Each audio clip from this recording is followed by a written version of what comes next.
I had done a piece in Kent, Ohio that was called Weather or Not, and it was all about Northeast Ohio weather systems. And when I came here, I recreated that piece for my U of H dance students, and I recreated it with all the Houston weather systems.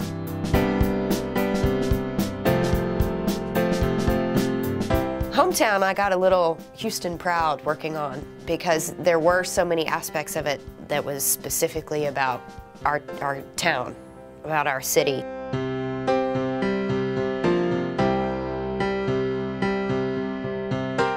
And then over the series of about 4 or 5 years, I started to accumulate other works that happened to be about Houston, about the bayou, about the channel, the ship channel, about NASA and the space explorations. And after I had about 4, I went, oh, I have an evening length. Well, I've only been dancing with Karen, so she asked me to do it.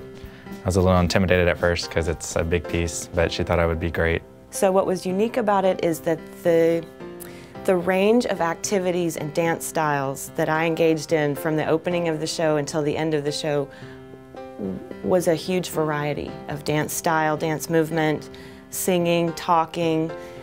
So that was the most unique thing about Hometown, is the variety of roles that I had in the show. One of my interests was to have a cast that had a wide range of body types, size, shape, and ethnic diversity, because I really want to work with a wide range of different kinds of people that kind of represent the world that we live in. I don't want a bunch of, you know, perfect little thin bodies on stage. In Hometown in particular, most of the dancers had moments, solos or duets where they were featured, and yet when you think about Hometown, you think about the whole group. You don't think that there's one star.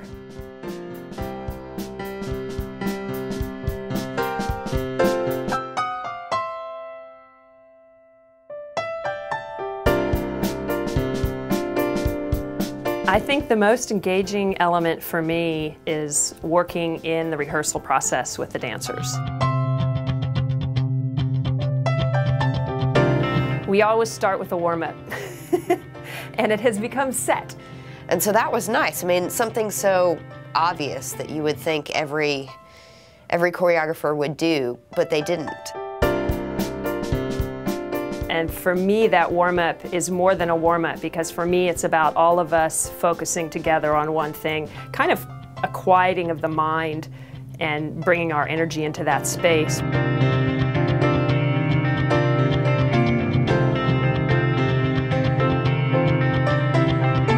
And it takes 4 hours, 3 to 4 hours for one viable minute of material. And that's with the dancers. That's not including the research before time, the stuff I do. We had quite, I wouldn't say lengthy rehearsals, but it was only a couple times a week and on the weekends. So the hardest part was getting here on Saturdays in the morning and being here all day, but it's rather enjoyable. The other thing that is as important to me is that I find dancers that I feel will blend with this community and who will be low maintenance in the rehearsal room. It's very important for me that when we come into rehearsal, we have a lot of fun, that people work hard, and that there's relatively little BS. I had a moment in rehearsal where I said to the cast, my cast of 11 other dancers, I said, I can't do this. I cannot be responsible. Every dancer has over 10 pieces of costumes. There's 12 dancers. I cannot be responsible for 120 costumes, sewing the little holes up, washing them, making sure they're ironed. I can't do it because I'm writing the press, I'm putting out the program, you know, I'm designing the postcards, I'm doing all these other things to make everything happen. The multitasking, many-hat roles that you do in a small company as the director cannot be understated. This is who I am. This is who I've been for 30 years, over 30 years now. And I cannot, at this point, separate out the dance from the Karen Stokes.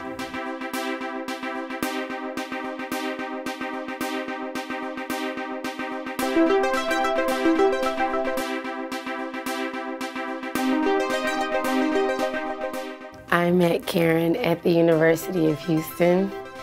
She was my first ballet teacher. and I've been her student ever since then. We had a lot of fun in rehearsal. Karen laughs a lot. She's a very hard worker, and this is Karen, but she also really can laugh at herself, and I really appreciate that about her. We have a lot of fun, and we laugh, and we joke around, and it never gets too serious. I've worked with several choreographers. I would have to say that Karen is by far my favorite. Rehearsal is so relaxed.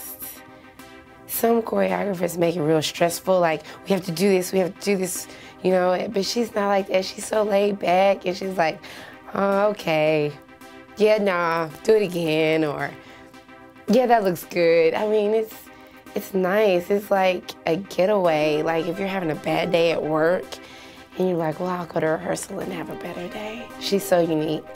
I love working with her. Usually when I start a dance, I feel like I'm starting over from scratch. Like, I feel like I know nothing and have never created a dance before, have no clue what I'm doing. But I think Karen, in her own way, is like a Twyla Tharp. She is thoughtful, she's highly intellectual, her work is thoughtful, yet at the same time her work is witty, it's interesting to watch. It's different. It's not always the same time after time. Yes, we tease Karen. We tease her that she's got, well, really there's 4 hand positions. One is the claw, one is the blade, and the blade can be, you know, in any different position with the arms. And then the fist, and then there's also the natural hand. And the natural hand comes up every once in a while. It's just the palm olive hand. You know, not a ballet hand, but just a